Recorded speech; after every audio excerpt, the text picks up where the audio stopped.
Good afternoon, investors and technology adventurers. Guess how many types of documents a typical bank has to process every day? 100,000. Those are invoices, business contract, financial statement, and legal document. Most are unstructured documents with no uniform format.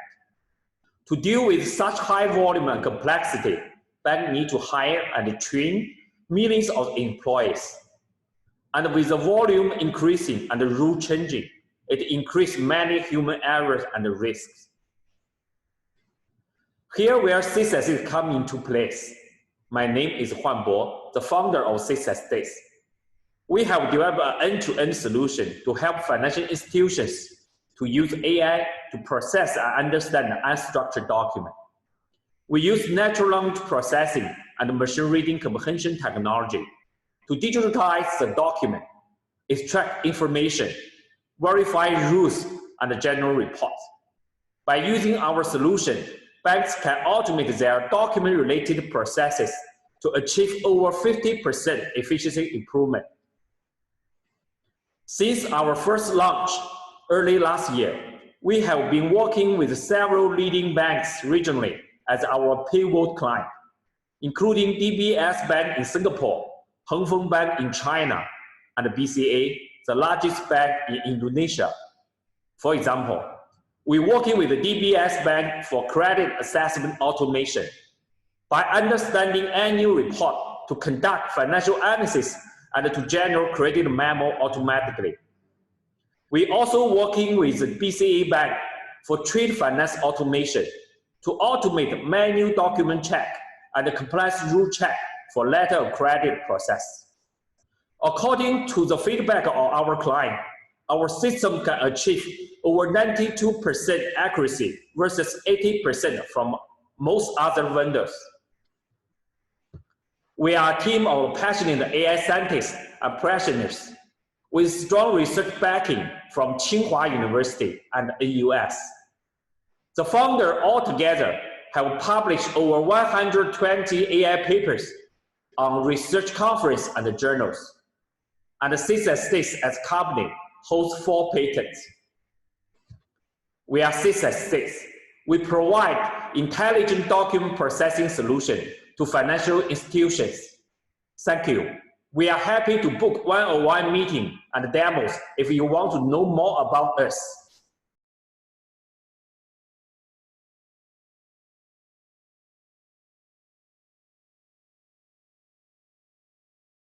Good afternoon, Singapore. I want to take this opportunity to thank the Enterprise Singapore team. While this is somewhat unusual for me, a former president, to be pitching to you, I thought I would spend some time in the beginning of this introduction talking about why you should listen to Arif and his team. Arif and his team are building the future. We are entering a time where faces and voices are easily copied. We need a way not just to protect, but also to create new opportunities from this technology. Arif and his team are doing exactly that. Terima kasih to the Enterprise Singapore team for the opportunity, and I will let Arif take it from here. Please remember, hope and change are definitely possible. Thank you, Mr. President, for that kind introduction. Sometimes I need to be a bit cheeky as we are in a unique situation, and hopefully that got your attention. So what we are building at Alethea is a synthetic media marketplace. We are seeing a major revolution in the way media is created and the way media is consumed. The way it is created is being shifted because of deep learning, where now you can take a face and swap it into another scene, and it is almost picture perfect.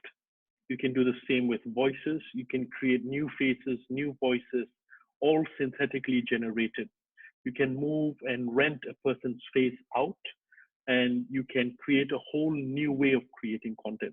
On the consumption side, people are increasingly moving to online and digital-only entertainment channels given the pandemic. Our solution is a marketplace where you are, as a creator, you can use our synthetic media tools to create new types of synthetic content. Buyers on the demand side can come and purchase the synthetic content. All of this has an underlying blockchain layer to track the movement of assets, specifically faces and voices. We can build several use cases from our marketplace. From a B2B standpoint, ad agencies can use this to build virtual synthetic influencers that speak multiple languages. We've seen an urgent demand for our solutions, for localization, translation, for marketing, creative productions, from Hollywood to reuse existing productions. These are B2B use cases. We've seen B2C asks from entertainment, for greeting cards, and even for memorial services. Do this specifically today is because we've innovated on the AI algorithms, and the GPU costs are now a lot lower than they were several years ago. We also have scalable blockchain solutions. The pandemic is also creating an accelerating need and demand for these sort of creative solutions to build content. So our competitive advantage is high barriers to entry. We have some very valuable IP which we've built. We have made it very easy to use this IP, and we're the first to launch the marketplace. This is my team. I want to call out our AI technical lead, Akib, who is a PhD candidate, who's going to be a PhD candidate at the Rochester Institute of Technology. For traction from December 2019 to now is we've achieved significant wins in hackathons, in partnerships. We've also been revenue positive. We've closed some enterprise deals, and we've also attained quite significant media coverage just because the content is so novel. We're asking for about $1.5 million to achieve $100K USD monthly recurring revenue. Thank you so much for giving us your time, and I look forward to answering any questions.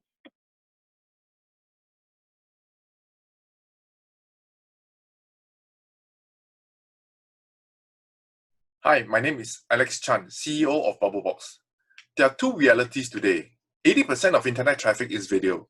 With COVID-19, video is the undisputed king of content. And search is a basic human need. We contributed to 2 trillion searches annually on Google alone, and the most valuable tech companies in the world have their own search engine, because search is a very powerful tool. So the real question is, how much of the world's video is being searched and analyzed today?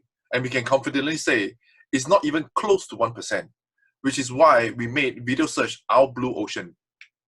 You might ask, what's the use case for video search? For example, in the 2016 US presidential debate, we found that Trump used the word disaster 31 times. We can pinpoint exactly where he said it and in what context.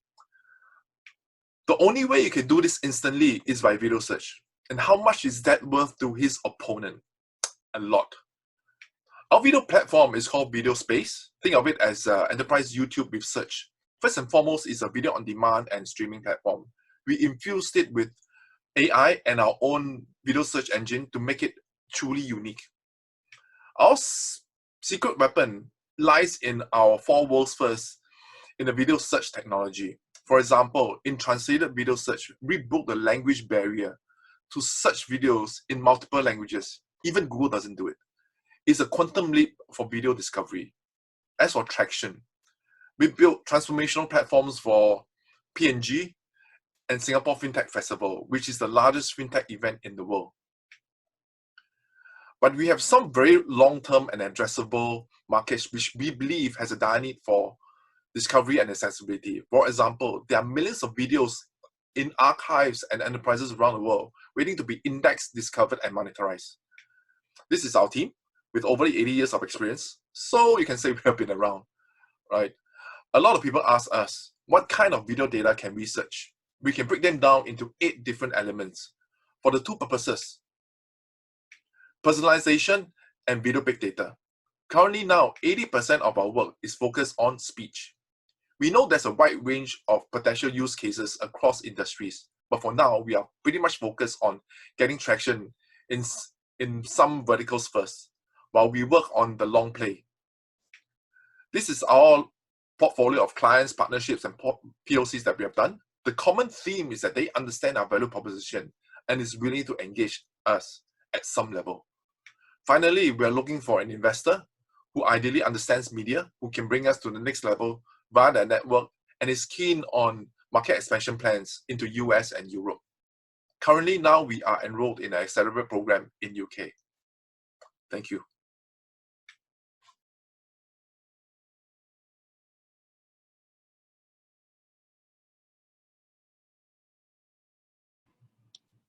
Good morning or afternoon, everybody, and thank you for joining us on Deal Friday. Hope you're all staying safe during this time. My name's Prerna, and I'm the co-founder of Circus Social, and I'm here to tell you why every marketer today needs access to 2020, the Bloomberg Terminal for Marketers. As everybody knows, the online social media space is growing by the second, with people sharing things like reviews, sentiments, frustration, and also insights around what they feel about different products, competitors, government policy, and so much more. Brands need access to this information so that they can feed it into marketing teams, comms teams, and research teams. That's why we built 2020, the Bloomberg Terminal for Marketers, that gives you perfect vision into your digital ecosystem. This is meant for enterprises and is a way to visualize all of this data that's out there in an easy to digest way that allows you to make business decisions very quickly, as well as Radar, that's the scaled back SME offering that is also available. These products were developed by Ram and myself. Ram has a lot of tech experience. He's from IIT and IIM, has worked at Infosys, Goldman Sachs, and Party Gaming. I've worked at SPH, Accor Hotels, and was part of the founding social media team at Ogilvy Singapore as well. We currently have 2 offices. HQ is in Singapore and our tech center is in Bangalore. And we work with a range of different enterprise clients across the board. Everything from automotive, brands like Toyota, SMRT, Nissan, finance, FMCG, government, and so much more. There are many different ways that clients end up using our solutions because it's like a dashboard and a terminal, so you can use it for content opportunities, crisis management, competitive tracking, and also audience insights today. The way that our tech has been built is so we can plug in many different data sources and build algorithms on top of that to help our clients with things like sentiment, virality, and also help them identify where they should spend their very precious marketing dollar. The revenue model works on an annual subscription basis with monthly SaaS tiers based on what our clients need, as well as premium features for bigger clients. What makes us very special in this space is, one, the fact that we have so much industry experience because we have lived and breathed those roles today, as well as having Asian expertise that gives us access to Asian sentiment, Asian coverage, Asian languages, and we have a 6-year head start on that many of our competitors don't have.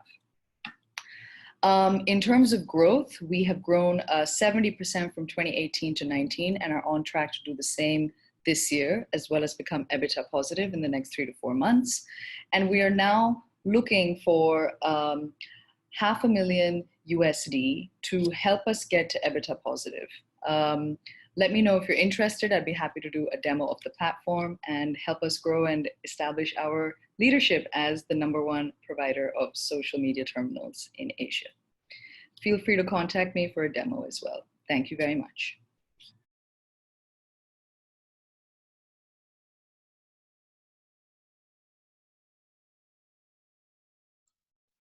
Hello, everyone. I'm Fai from LynxKite. We provide a graph learning tool to allow easy adoption of Graph AI by data scientists. Graph, or network analysis, has been around for quite some time. It was primarily adopted by the big tech companies like Facebook, Google, and Amazon. On the other hand, many enterprises actually have quite a fair bit of graph data, yet very few of them have taken advantage of these assets. We believe that this is going to change because of the following trends. The amount of graph data is actually rapidly growing over the last couple of years, driven by new business models like blockchain, mobile wallets, e-commerce, and sharing economy. In certain industries, the ability to take advantage of graph data is going to make or break their business. Simultaneously, a new deep learning technology called graph neural networks emerged about 2 years ago. This technology largely reduces the complexity of utilizing graph in machine learning, therefore has rapidly gained popularity within the data science community. The combination of both is growing application developed with Graph AI, like network-based prediction, product recommendation, fraud detection, computer vision, etc. Let's hear what the industry insider have said about Graph. Gartner estimated 100% year-over-year growth of Graph database till 2022. The new investment thesis of Neo4j, which is the largest Graph database, is around using Graph data to enable AI. Leading researchers also predict Graph AI is bigger than any other machine learning approach. As for the market, Graph AI is estimated to be a 70 billion market in 2025 and is part of the data science platform market with already numerous unicorns like DataRobot, Dataiku, and H2O.ai. Our vision for LynxKite is to lower the entry barrier of applying Graph AI, particularly for the growing number of citizen and non-technical data scientists. This is very similar to the approach that DataRobot and H2O.ai has adopted in democratizing the generic machine learning. LynxKite was used primarily by our internal data scientists, and it has generated 4 million of consulting revenue in the last 3 years. And after we have released our external trial, we have received many good feedback as well. Last but not least, our team. We are a group of technologists, experienced business executive and academics from Google, Yahoo, PwC, Morgan Stanley, Columbia University, and UC Berkeley. So I can give you more details of our background in our future meeting. Well, I hope this has given you a good overview of LynxKite. I look forward to our one-on-one for a more elaborate discussion. Thank you.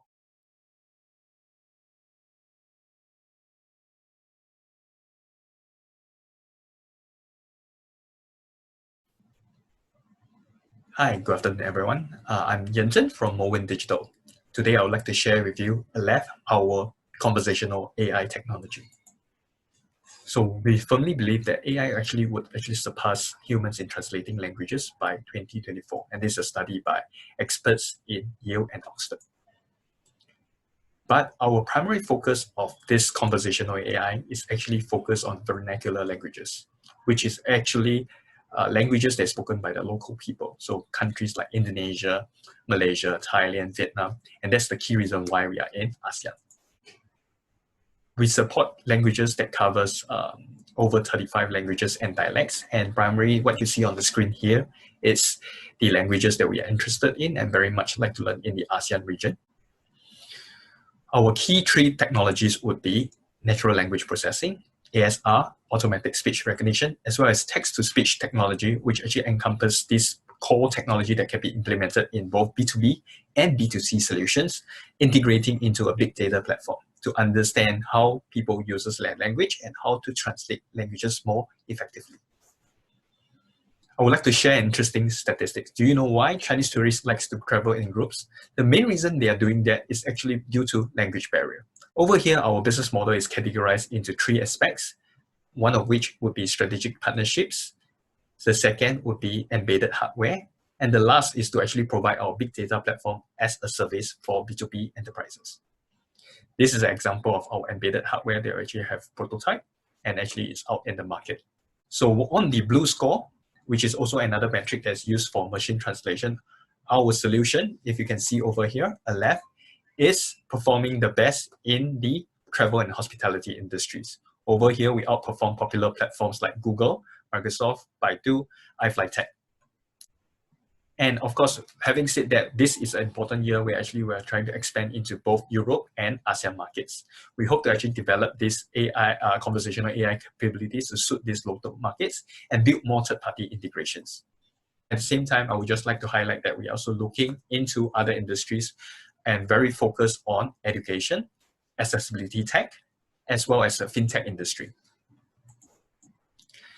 To end it all, I just like to quote Bill Gates again, AI can be our friend and we do not need to be worried about it.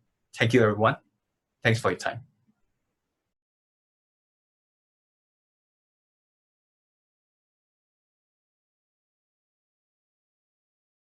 Hi everyone, thanks for giving Opsis this opportunity to share about our emotion recognition AI and a huge potential market moving forward. We see a lot of pickup signs on the emotion recognition market. Facebook bought over facial metrics, Paris bought over emotion reader, and Apple bought over emotion. Emotion recognition has now attracted a lot of attention and funding by tech giants.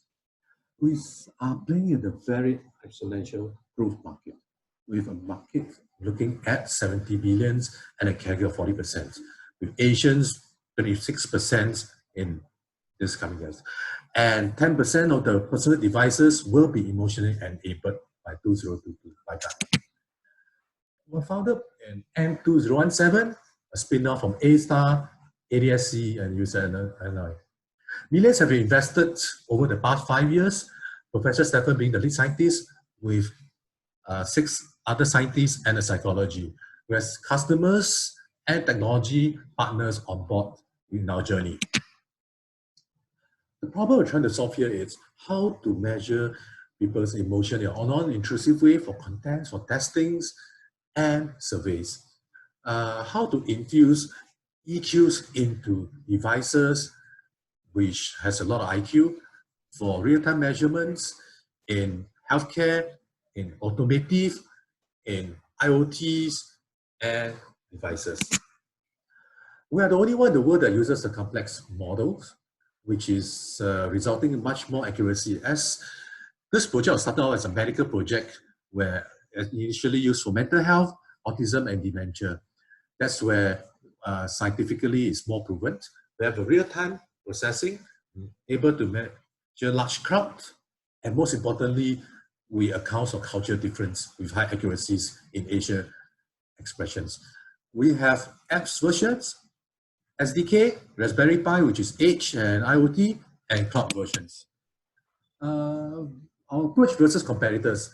Most of the time, people are in a neutral, very subtle expressions, especially Asians.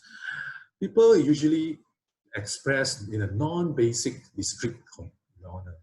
And as we believe that single labeling is unable to analyze a complex expressions. That's why 7 basic emotions makes no real sense in explaining the expressions. Our current focus is on the HR, FMCG, and a partner in the automotive.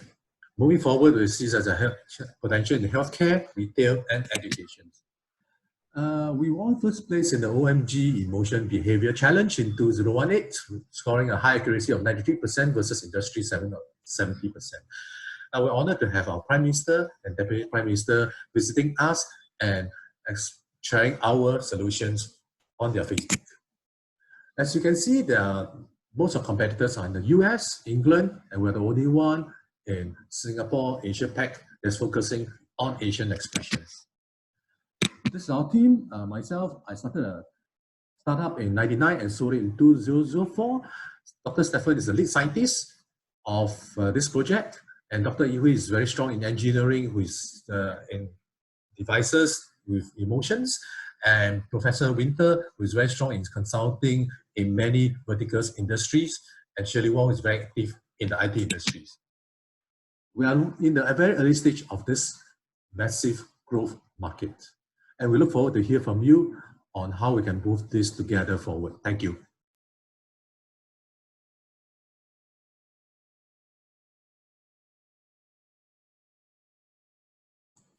Hi, my name is Sai Hong. I'm the CEO of Quesera Analytics, whereby we help our customers to provide better customer experience by understanding their customer with cloud analytics, machine learning, and AI.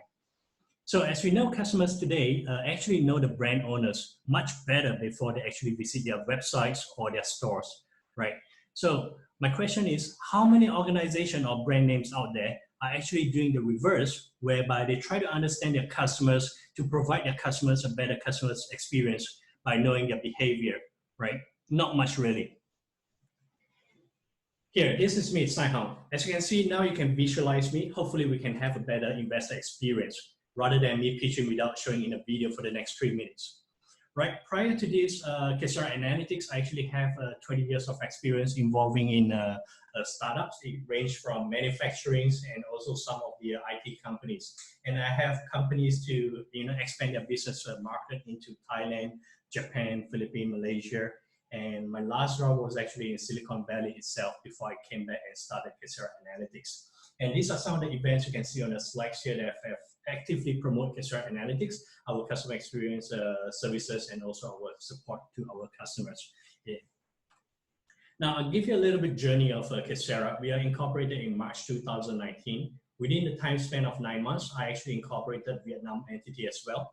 And now, because of COVID-19, we actually took a step back and do a re-engineering internally, whereby we believe the post-COVID business model were actually very much depending on direct-to-consumer, which is why we are trying to work out this direct-to-consumer business model where we can help our customers to achieve that. Now, moving forward, we hope to plan our flagships into other regions. It could be Indonesia, Japan, depending on the market opportunities, and also strengthen our growth in Vietnam and also in Singapore. Quesera Analytics, our focus are really into this customer experience centric, whereby first one we look at the analytics itself, whereby we have the customer data platform. And second is actually how we help our customers to gather all this data and make sense of it, which is where it comes our mobile development and our know-how of combining this online and offline analytics. Now, with all the insights that we have, the last one will be how they should provide a better customer experience, which is a CXM. We can be able to achieve this for our customers by partnering with Google Cloud, Zendesk, and also Alibaba Cloud. This is the growth and projections that we have in mind. So for the next year onwards, we hope to hit the $250,000 mark and also to double our headcount, which is to 20 people. I can share more on the next round. And this is our clientele. As you can see, it's split into 4 different verticals: the e-commerce, retail, healthcare, and real estate. And these are some of the brand owners that already is our customers right now. And with the fund that I've raised, I hope to expand our Quesera Analytics into the region and mainly actually to recruit more talent into our family so that we can grow the company together. Thank you so much, and thanks for your time. And I'll hope to get to the next session. Bye-bye.